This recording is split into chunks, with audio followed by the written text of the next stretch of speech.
قال النبي صلى الله عليه وسلم: من قال أستغفر الله الذي لا إله إلا هو الحي القيوم وأتوب إليه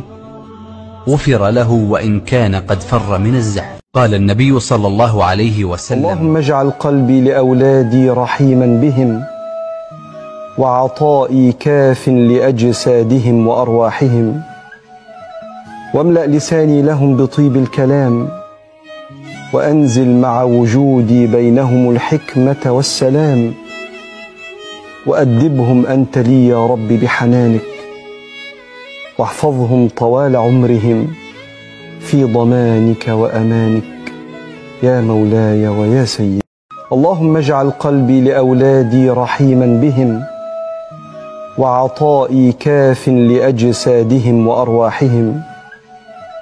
واملأ لساني لهم بطيب الكلام، وأنزل مع وجودي بينهم الحكمة والسلام، وأدبهم أنت لي يا رب بحنانك، واحفظهم طوال عمرهم في ضمانك وأمانك يا مولاي ويا سيدي. اللهم اجعل قلبي لأولادي رحيما بهم، وعطائي كاف لأجسادهم وأرواحهم، واملأ لساني لهم بطيب الكلام، وأنزل مع وجودي بينهم الحكمة والسلام،